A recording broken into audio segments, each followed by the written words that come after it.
O Senhor plantou uma vinha com amor, dela cuidou, esperou que desse uvas boas,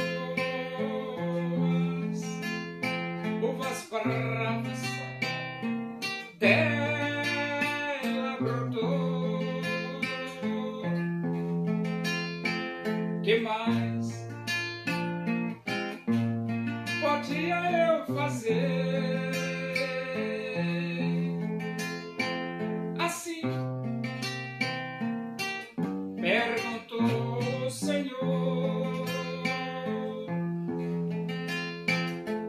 Tudo eu já fiz pela vinha, como Supremo Pastor.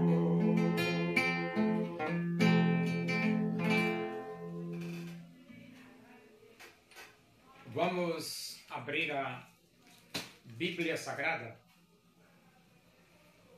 na Epístola de Paulo aos Romanos, capítulo 3. Vamos ler do versículo 1 até o versículo 8. Diz assim as Escrituras Sagradas, a palavra de Deus. Qual é, pois, a vantagem do judeu? Ou qual a utilidade da circuncisão? Muita, sob todos os aspectos. Principalmente porque aos judeus foram confiados os oráculos de Deus. E daí? Se alguns não creram, a incredulidade deles virá a desfazer a fidelidade de Deus? De maneira nenhuma. Seja Deus verdadeiro e mentiroso todo homem, segundo está escrito. Para seres justificado nas tuas palavras e venhas a vencer quando fores julgado. Mas se a nossa injustiça traz a lume a justiça de Deus, que diremos? Porventura será Deus injusto por aplicar a sua ira? Falo como homem. Certo que não. Do contrário, como julgará Deus o mundo? E se por causa da minha mentira fica em relevo a verdade de Deus, para a sua glória, porque sou eu ainda condenado como pecador? E por que não dizemos, como alguns caluniosamente afirmam, que o fazemos? Pratiquemos males, para que venham bens. A condenação destes é justa. O judeu, ele está no mesmo pé de igualdade com relação ao não judeu ou ao gentil, né? Por quê? Porque quando Jesus morreu na cruz do Calvário, que foi sepultado e ao terceiro dia ressuscitou, se estabeleceu uma regra para todos os moradores do planeta. Aí você diz, que regra? Quem crer em Jesus Cristo será salvo e quem não crer será condenado. Essa é a regra. E essa regra, ela é tanto para o judeu, quanto também para o gentil, ou seja, para outras gentes que não pertencem à nação de Judá, a nação de Israel. E então Paulo pergunta, qual é, pois, a vantagem do judeu?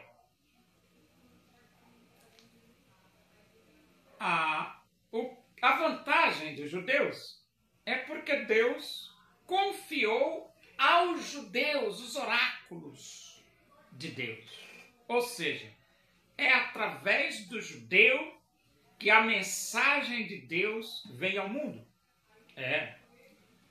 Porque quem Deus escolheu? Deus escolheu Abraão. E, através da nação de Israel, Deus espalhou para o mundo a sua mensagem.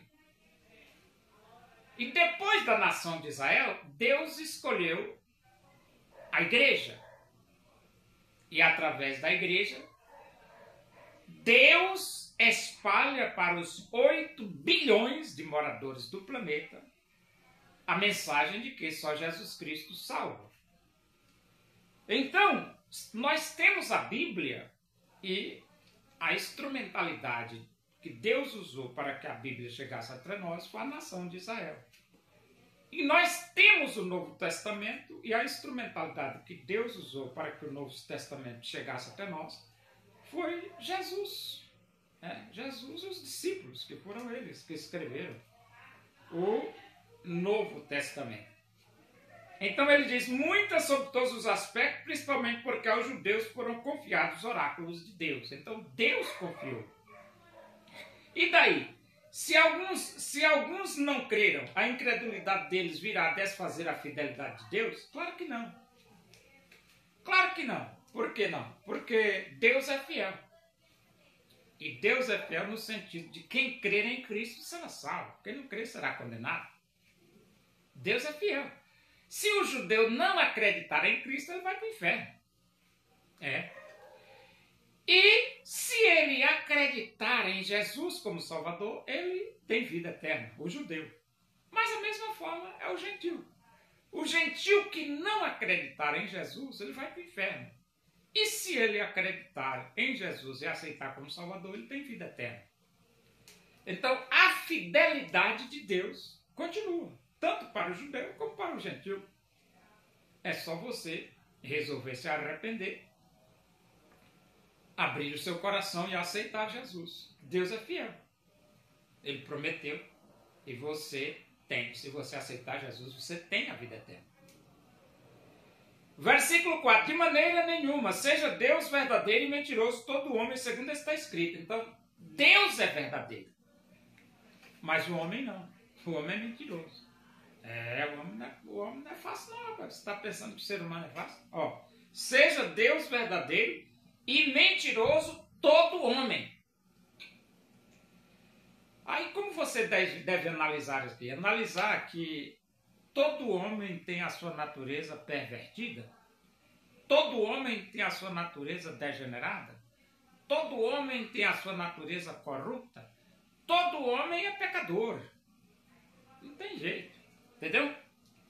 Aí ele diz aqui, mas se a nossa justiça traz ao lume, se a nossa injustiça, versículo 5, né?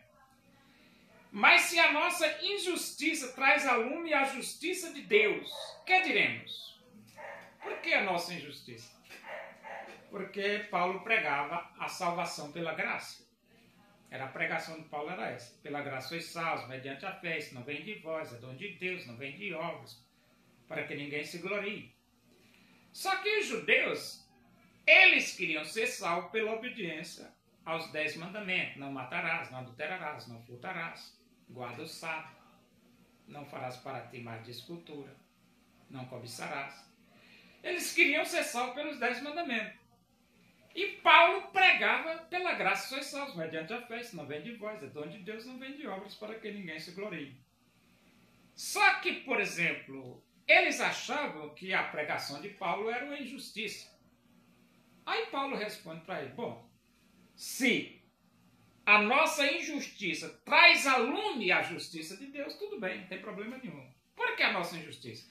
Porque ao pregar o Evangelho, Paulo estava mostrando Jesus, que é a nossa justiça. Para que coisa melhor? Entendeu? Aí ele diz, porventura será Deus injusto por aplicar a sua ira? Claro que não. Deus vai aplicar a sua ira? Claro que vai. Deus vai aplicar. E no dia do juízo de Deus, será absolvido quem tem Jesus no coração. E no dia do juízo de Deus, será condenado quem rejeitou Jesus. E ele diz assim, falo como homem, certo que não, do contrário, como julgará Deus o mundo? Então Deus vai julgar o mundo? Vai. Deus vai julgar o mundo. Só vai ser absorvido quem tem Jesus. E se por causa da minha mentira fica em relevo a verdade de Deus para a glória, para a sua glória, porque sou eu ainda condenado como pecador?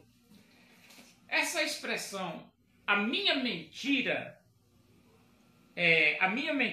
fica em relevo à verdade de Deus, é porque os judeus diziam que a pregação de Paulo era uma pregação mentirosa.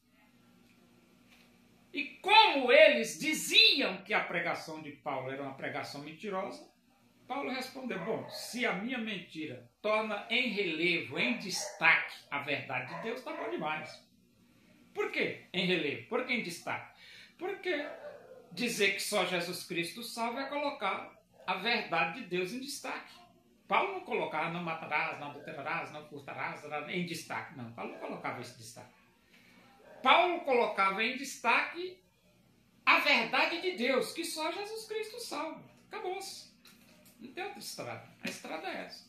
Ou você acredita em Cristo, ou você vai para o inferno. Não tem outra alternativa.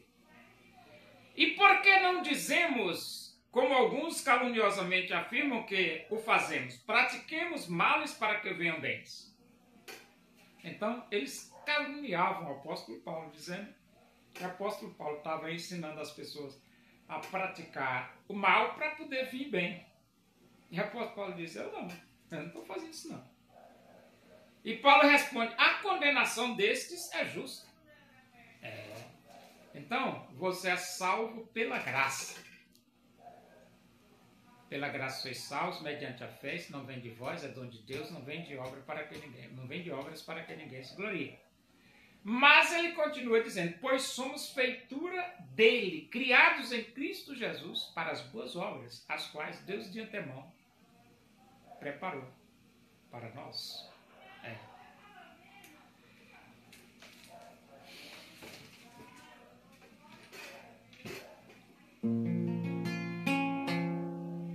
Muitos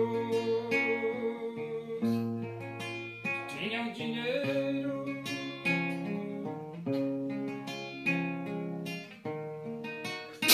Jesus ofertar daquilo que lhe sobrava, quisera a Jesus doar. Uma viúva pobre foi a Jesus ofertar, lançou ali 2 pequenas moedas, seu tudo quis ela dar.